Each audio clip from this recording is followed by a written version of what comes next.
First-person drones ruled 2024, but in 2025 they're being outplayed by drones you can't even jam. These new killers don't fly by radio, they don't broadcast their position, they don't blink when electronic warfare hits the skies. Instead, they slither into battle, tethered to 12-mile-long fiber optic wires, deadly, silent, and unstoppable. Ukraine is already unleashing them, and the results are terrifying.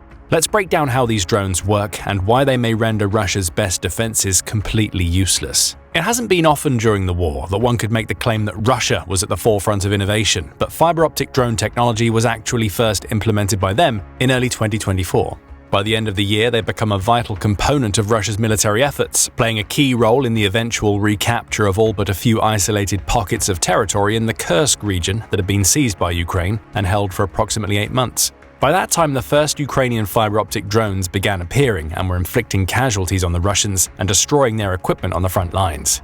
Although Russia had a significant head start, the race for supremacy in this latest round of the drone war is on, and Ukraine is catching up fast. But before we take a look at how Ukraine is developing and putting these drones to use, let's take a look at how they work and what makes them different from standard FPV drones.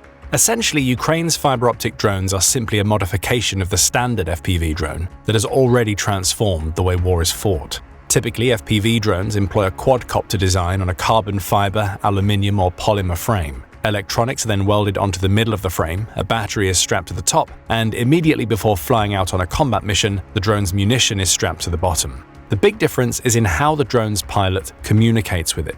Instead of receiving their input controls from analog or digital antennas like standard FPV drones, fiber optic drones communicate through ultra-thin fiber optic cables that connect the pilot and drone. Hanging under the drone, usually between the frame and the munition, a large but relatively lightweight cylinder holds a long spool of lightweight optical fiber, which gradually releases as the drone flies forward. This modification essentially turns the drone into a wire-guided precision weapon. Of course, fiber optic drones are far from the first weapon system to make use of the wire-based guidance systems. Wire-guided missiles became prominent during the Cold War era, but actually date back to the early 20th century and were first used at scale by the Germans in World War II. Most commonly used in anti-tank missiles and torpedoes, these missiles are guided by signals sent to them via thin wires connected to a guidance mechanism, which is located somewhere near the launch site. As with fiber optic drones, as the missile flies, the wires are reeled out behind it. From the 1950s to the 1970s, wire-guided missile systems such as the French SS-10, SS-11, NTAC and Milan, British Vickers Vigilant and Swingfire, German Cobra, Australian Malkara, and Soviet 3M6 Shmel, 9M14 Malyutka, and 9K113 Concours entered active service. However, arguably the best known and most effective wire-guided missiles remain the US's BMG-71 Tau, M47 Dragon, and Mark 48 Advanced Capability or ADCAP torpedo. The M47 Dragon was phased out in the early 2000s and then replaced by the Javelin system, and the Mark 48 is primarily guided by acoustic guidance, not wire. But both the Tau and Mark 48 remain stalwarts of the US Armed Forces to this day. However, while wire-guided missiles and fiber optic drones share wire-based guidance and the ability to deliver precision strikes remotely, there are also significant differences between them. For starters, fiber optic drones have an expanded range. The maximum range of the wire-guided missiles in current use is limited to about 5 miles. However, Ukraine's basic fiber optic drones have a range of around 6.2 miles, while drones with a range of around 9.3 miles are becoming increasingly common. But Ukraine has reported successful deployments up to 12.4 miles away. That's still some way off the 18.6-mile range that the latest Russian fiber optic drones have been reported to reach, but the gap is closing quickly. Ukraine's 414th Strike UAV Battalion has reportedly developed a prototype capable of reaching up to 25.5 miles. Fiber optic cables are also able to carry vastly more data than the wires used in wire-guided missiles, enabling high-quality video to be fed back to the operators. You may have noticed how much of the video footage originating from drones on the battlefield in 2025 has been of a distinctly higher resolution than before. That's in no small part due to the high-resolution video feed being transmitted by fiber optic drones. This increased resolution not only improves Ukrainian pilots' ability to identify and eliminate targets, but makes these drones very useful in terms of enhancing general battlefield intelligence, right up to the moment the drone makes an impact with its target. However, that's not the main reason these drones have so rapidly become a game-changer on the front lines. The crucial difference is how difficult they are to counter and bring down.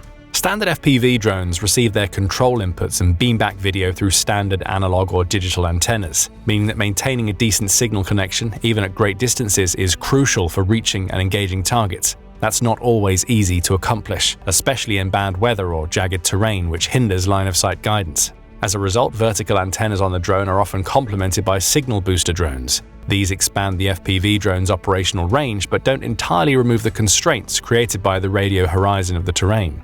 As noted earlier, FPV drones are also increasingly susceptible to electronic warfare techniques, in particular jamming. At the start of the war, Russia's EW systems were the subject of much ridicule and gave Ukraine a decisive upper hand in the drone war throughout 2022 and 2023.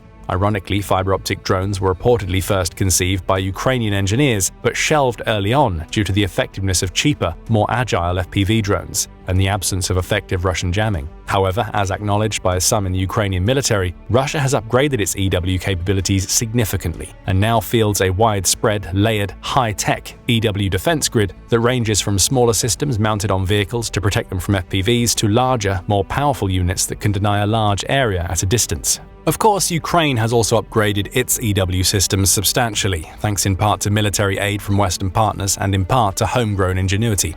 But in an ironic twist, this has meant that FPV drones on both sides are increasingly jammed by friendly as well as enemy EW, as many different teams from different units work out of the same sector without coordinating EW operations. For these reasons, both sides are finding standard FPV drones to be less effective than they were.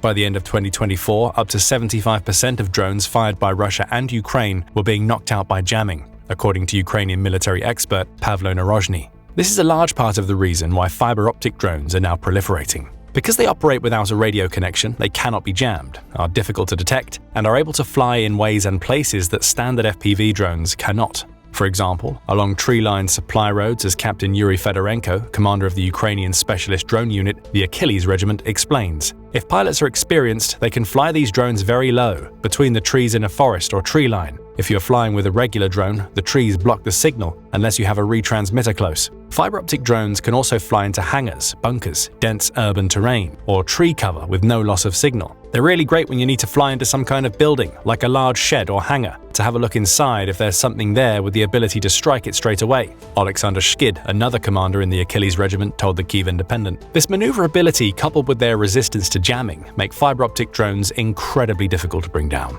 This has implications not just for Ukraine and Russia, but for militaries around the world. Western militaries in particular, which are currently largely reliant on jamming and electronic warfare to counter drones, would be completely and totally vulnerable to fiber optic FPV drones, one unnamed Ukrainian source warned, especially since they have no experience operating in an environment where FPVs saturate the battlefield. However, regardless of how effective these lethal weapons are at present, they are not the silver bullet that will make the decisive difference in the war for either Russia or Ukraine. They're difficult to defend against and to bring down, but not impossible. Some of the solutions rely on basic Ukrainian ingenuity. A senior instructor at Kyiv's Dragon Sky UAV training center, only identified as Pasha, told The Telegraph that, in one case, a group of Ukrainian soldiers saw a Russian drone fly past them. They realized it was a Russian drone, so just went out and snapped the cable. Ukraine is also experimenting with drone-catching fishing nets, wooden decoys, ways of severing or burning cables, and even placing soldiers with shotguns near artillery systems, a solution so manpower-intensive it's basically unfeasible. Indeed, countermeasures against fiber optic drones have so far been limited to physically shooting them down, entanglement or obstruction, and shotguns have proven to be one of the most effective small arms weapons to shoot them down due to the scattering of their pellets. High-tech radar systems that can detect fiber optic drones up to 12.5 miles away exist, but they cost over €1 million each, and Ukraine unfortunately doesn't have enough of them to provide effective cover across the front. These systems also produce emissions that are easily detected by Russian radar detectors, making them vulnerable to Russian glide bombs, missiles, and artillery. So one of the most common ways in which both sides are defending against these drones is by setting up long tunnels of lightweight netting over key logistics routes. The idea is for the drones or their fiber optic cables to become entangled in the netting and thus be taken out before they reach their targets. These nets are also somewhat effective against standard FPV drones. Accordingly, the Russians in particular have installed many miles of them in Kursk and occupied Donetsk in an attempt to reduce the massive damage being caused to their logistics by Ukrainian drones. But in terms of obstruction, it turns out that one of the simplest and most effective defenses against fiber optic, or indeed any drone, is simply to close the door. In one strike carried out by the Ukrainian Unmanned Systems Forces Birds of Magyar unit in April,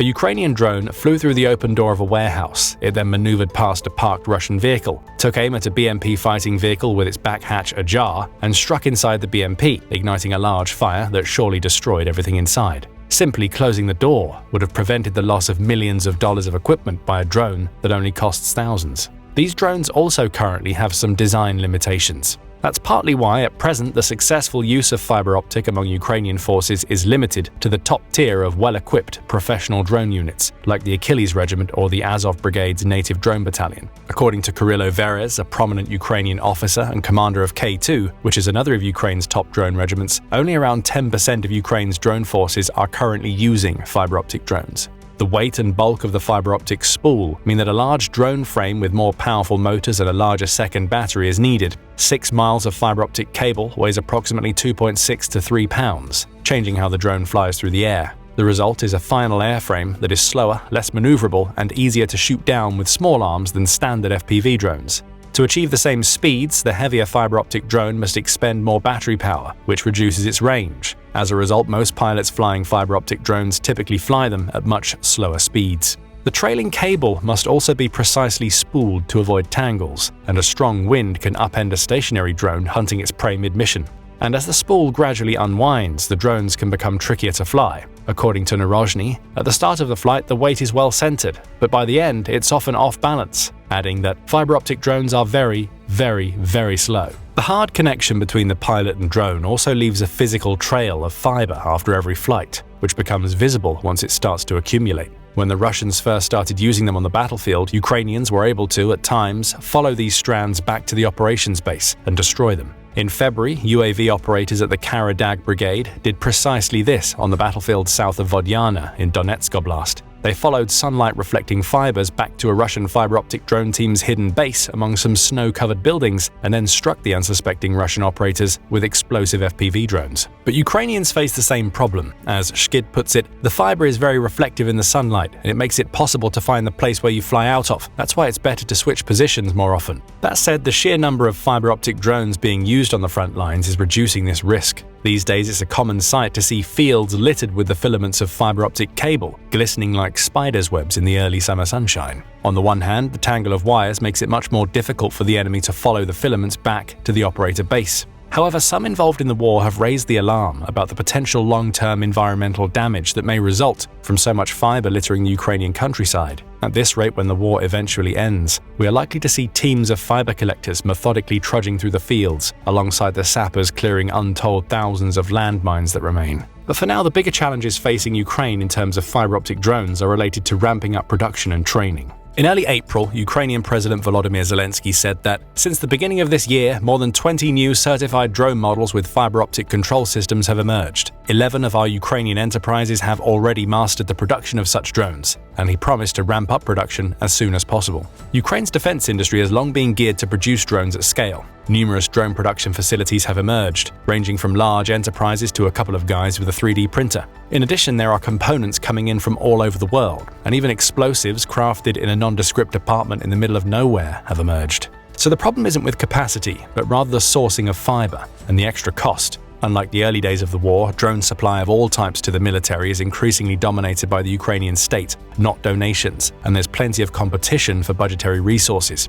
A conventional FPV drone can cost $400, excluding the price of its explosive payload. The cable costs at least the same amount again, although the price goes up the longer the cable. One drone commander put the average total cost at around $1,200 each. The cabling is also sensitive to damage and its connector to contamination by dust, adding complications to the construction of the drones. And the cable is not that easy to come by. Given Ukraine's production capacity, the ability to pivot to more production of fiber optic simply requires stable access to quality cable, but most of it comes from China. Ready-made fiber optic spools are, for now, available for purchase on AliExpress. However, similarly to all other drone parts, Ukrainian manufacturers are looking to move away from dependence on China, especially since China has reportedly recently stopped selling the widely used Mavic drones to Ukraine while boosting exports to Russia. In late February, Ukraine's unmanned systems forces unveiled the Silkworm, a domestically made fiber modular optic spool that can be used both on FPV drones and unmanned ground vehicles, which are also vulnerable to EW on the battlefield. However, it remains unclear at this point how Ukraine will secure the quantity of fiber it needs to fully implement the relentless usage of fiber optic drones.